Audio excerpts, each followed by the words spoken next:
this segment of Just Crafting Around.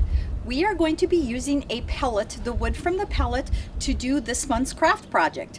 So what we did was we found a pellet, and thank you Tom Badger, not supposed to mention any names, but we found a wood pellet at the Harriet Lumber Yard, and what Tom did was we didn't realize, or I didn't realize, how hard it was to actually take the wood off the pellet. So what Tom did for us was he took it and he cut it. He cut off from here going up to here. He cut down this side, he cut down this side, and he cut down over there. He then turned it around and cut the other side, thus giving us the wood for our next craft project. Welcome back to this segment of Just Crafting Around. Like I said, we are going to be doing a pellet, a wood pellet craft this time. I just showed you the pellet and how it was cut, and now I'm going to show you how we attempted to put it together.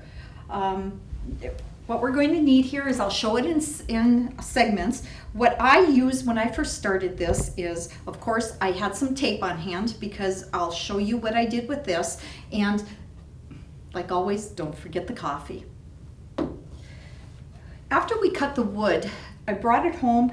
Lauren, my husband, cut it in different sizes for me because when we cut it, we pretty much so came out with the one size like this right here. Try to, when you do choose the wood and pick the wood, the pellet has different thicknesses. Try to pick the same thickness because as you're going to be screwing them together to hold it together, you'd like to have it the same thickness as possible. Okay? First thing I did when I brought the wood home, and after Lauren had cut up the different sizes for me, I took a hose, kind of sprayed it, kind of took some of the dirt and stuff off of it, because if it was a pellet that's been laying around, it's probably pretty dirty. I still wanted it to look somewhat dirty. I don't want it to be nice looking wood. I wanted it to be the rough looking wood with like some of the nails still in it or the nail holes in it where it got rusty. Just, I didn't want it to look perfect. So my first step is I kind of wanted to decide what size I want, because remember, pellet wood is hard wood. So it depends on how heavy you're looking to make it as well. The more wood you use, of course, the heavier it's going to be.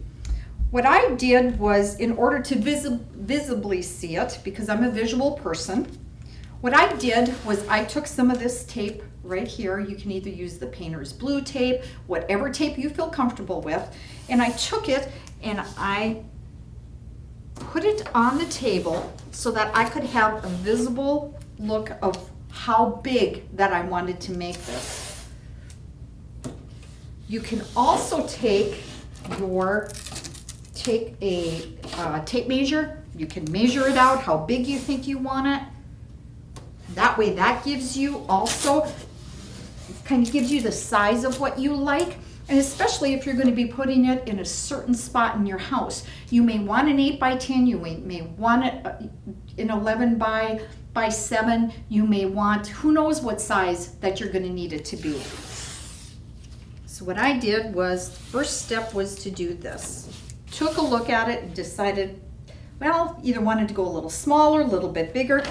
Then I started looking at the wood and I kind of decided what I kind of wanted.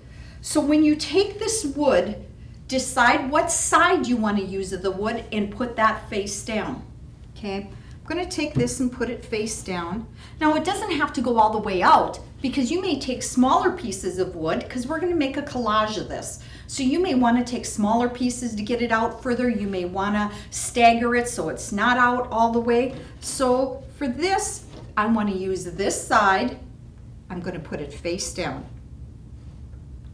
Okay, I've got some smaller pieces here, I've got some larger pieces here. I actually did some sampling of different colors because I wanted to do a little bit of stenciling in some places. So I actually used this as a board to see how it would look like on this kind of wood.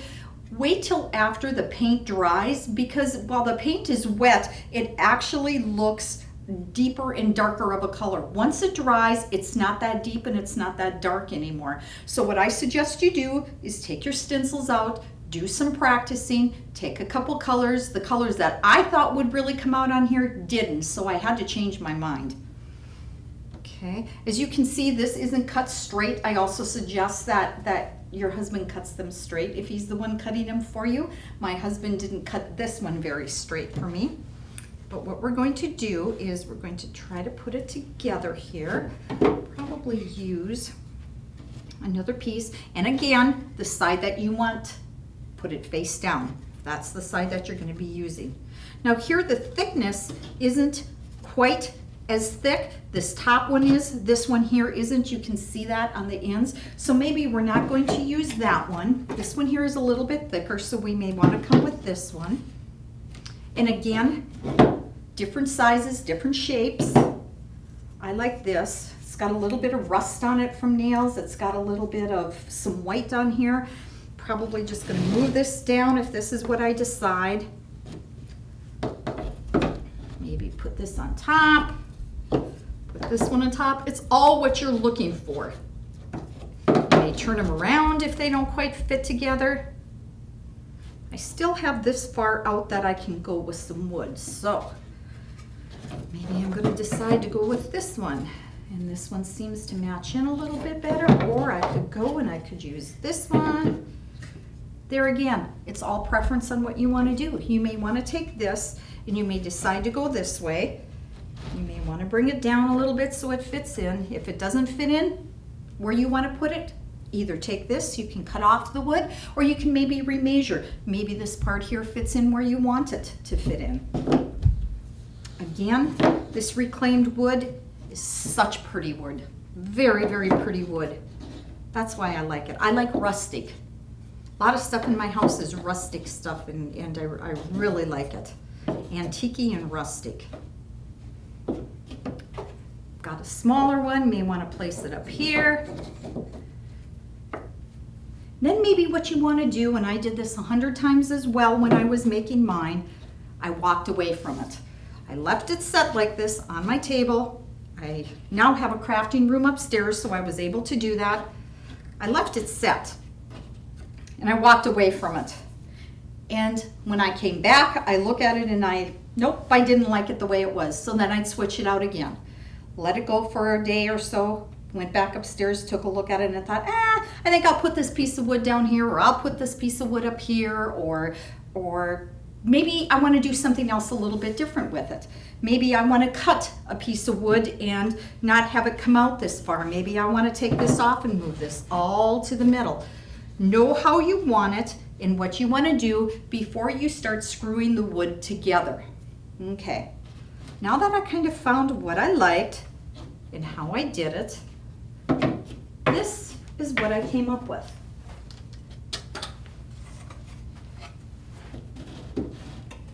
This was the collage that I actually came up with that's going to fit in the spot in my house, and this is how I liked it. The pieces, the thickness, I did find a couple pieces that weren't quite as thick, but as I started to screw them together, it seemed to be okay. It worked out. But don't go and buy something that is, or don't go and put a piece of wood that's really thick and then one that's really thin, because it's going to off-center it and it really isn't going to look good, because I did try that as well and it didn't countersink really well when I took them and screwed them together. Okay, I saw that this is what I wanted. This was the collage that I had. This was the collage that actually fit in my space that I had available. The next thing I did was I went back to my local lumber yard, which is Harriet Lumber, and I asked them, what could I use to put in the back of this to countersink the pieces that I have? Because I actually have 2, 4, 6, 8, 10, 12, I actually have 13 pieces of wood on here. Of course, all different shapes, all different sizes. Thickness is pretty much the same.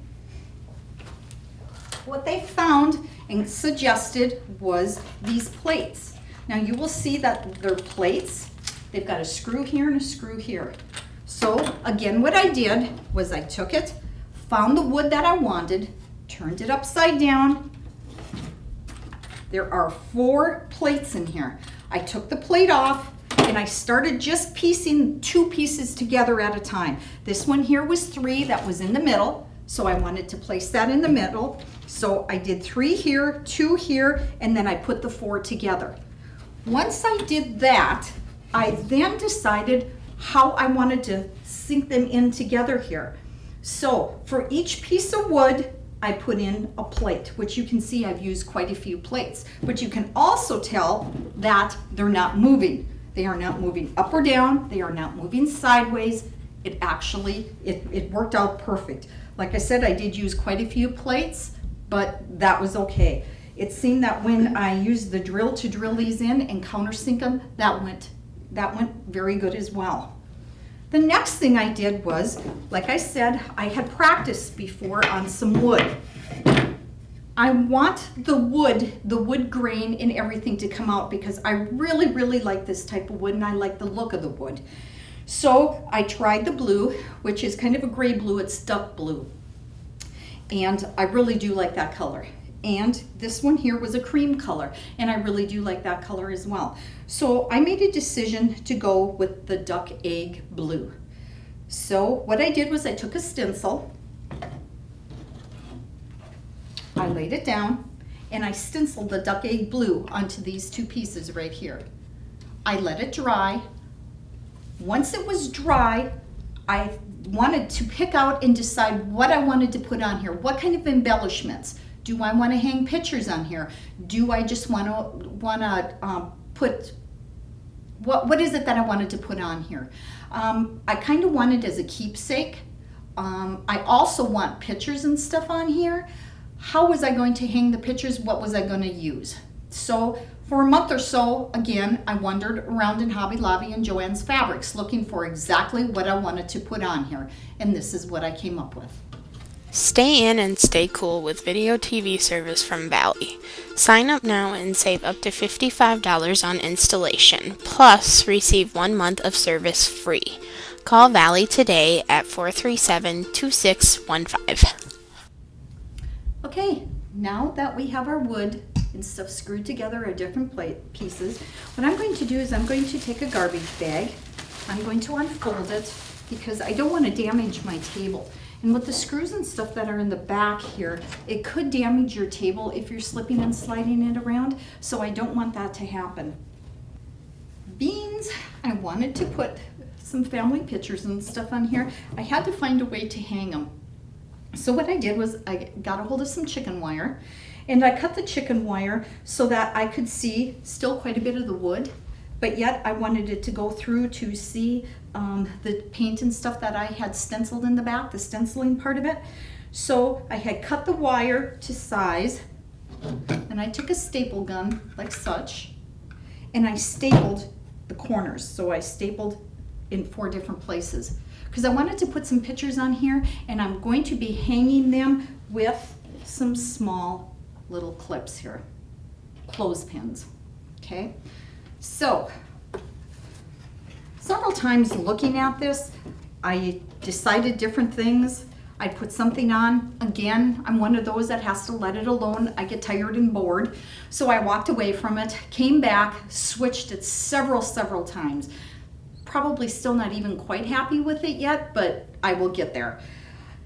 What I decided to do was put something on top of it. I've got 2 sections of wood right up here.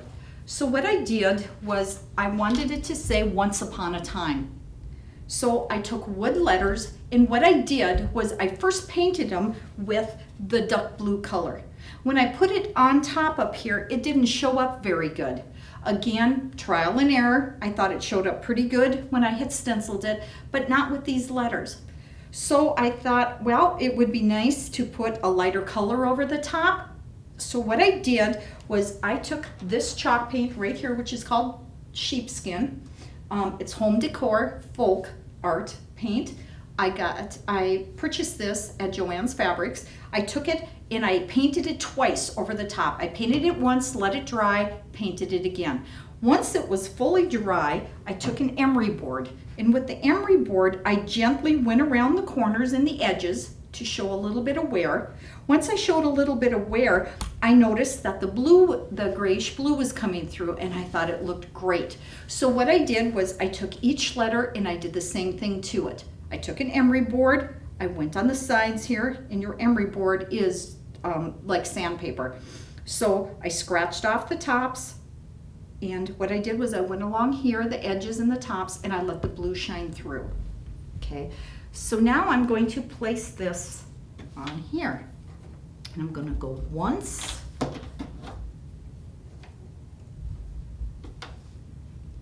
can spell that. I'm going to go once upon. See if I can get that spelled right. Lisa has caught me a couple times spelling things incorrectly. Once upon a time. And I'm doing that reading from left to right and then coming back and going left to right again. And what I did is I plan on using a hot glue gun on here, and I made sure that the hot glue that I purchased for the hot glue gun was in all purpose, and that it was, I am able to use it on wood. Valley's Mobile Command Center is coming to a town near you. Stop in at Valley's Mobile Command Center to learn more about our services, see and test some of our products, ask questions, or just to visit with us. Make sure to check your newsletter for specific dates and times when we will be rolling into your town. Valley Telecommunications, the home team advantage. So what I'm going to do is I'm going to put everything on it before I start hot gluing anything. Okay, I also went in and I decided I wanted to put probably our first grade pictures on here, our graduation pictures, and then a wedding photo, because it is a story of our life and my family. So what I found was I found this locket. This locket was on sale in Hobby Lobby. I paid $1 for it, and I thought for $1 I can't go wrong. So I purchased this locket for the $1. I found a picture of Lauren and I. Lauren is a kid and me as a first grader. And what I did was, in order to get these pictures smaller than a wallet size, I kind of scoped out in Bismarck where you could do that. And you can go to the Target kiosk, and instead of even making them wallet size, I found you can do them smaller. You can actually put 9 pictures on a 4x6 piece of paper, and they do it within the hour. So if you're ever looking for anything smaller of a picture than a wallet size, the kiosk at Target, I know for sure has them, because I did go in and had several pictures and stuff made for this project. So what I did was I cut them out as best I could, and I took a little bit of hot glue and I put it in the inside of this. So it's a locket with both our pictures in there. I then found this cool little clip right here, this little pin that we can use. I found that as well, and I found that on sale at Hobby Lobby. Again, I don't spend full price on Hobby Lobby or Joann's Fabrics because they do have sales a lot. So I'm going to put that where I want it on this collage as well. I'm going to place it here for now. I may change my mind once I've got the other pictures and stuff on there. I also found pictures of Lauren and I. This is Lauren's graduation picture, and if you know my husband, he does not have hair now. On here, he does have hair. So here's his graduation picture, and here is my graduation picture. But here is Lauren's. I am going to place those pictures somewhat right underneath the locket. Like I said, not sure if I'm going to keep them there yet or not. I'm going to take my time, take a look at it, decide if that's where I want things for sure or not. Okay, I also had a wedding picture made. So here's our wedding picture. So we went from small to graduating to getting married. I'm going to take that and place it on here as well. And like I said again, I'm just placing these for now. I'm going to be using these small clips here, these small pins. So I'll be using those to tack it on. I went around and looked to see what else I could find to put on here, and I came up with our first family picture, and I came up with our last family picture. So I'm going to place them on this one right here. And it'll be nice to place them. You'll be able to see the chicken wire, plus you'll be able to still see the grain of the wood. Okay, now I've got 3 pieces of wood right here in the middle. I could leave them blank if I wanted to, but I'm going to decide to do, I want to put something in here. So like I said, after much discussion and decision, what I found was, I found an old keyhole, and I found a key. Again, I picked these up at Hobby Lobby. I'm going to put that in the middle here. I'm going to kind of center it with it coming down the middle. I tried to center the wooden stuff as well coming down the middle. Some of it isn't as centered as how it is, but I still like the way it came out. So I'm going to keep it that way. This is just off a little bit, but the rest of it is pretty much centered down the middle. I'm going to put this in the middle. 4G LTE is available now with Valley Cellular. We have new plans and new phones. Bring your own phone if you love your cell phone but not your cell phone provider. We can activate any compatible handset on our network. Call Valley today at 437-2615. Come back for the next episode of Just Crafting Around, and we will finish our wood collage project.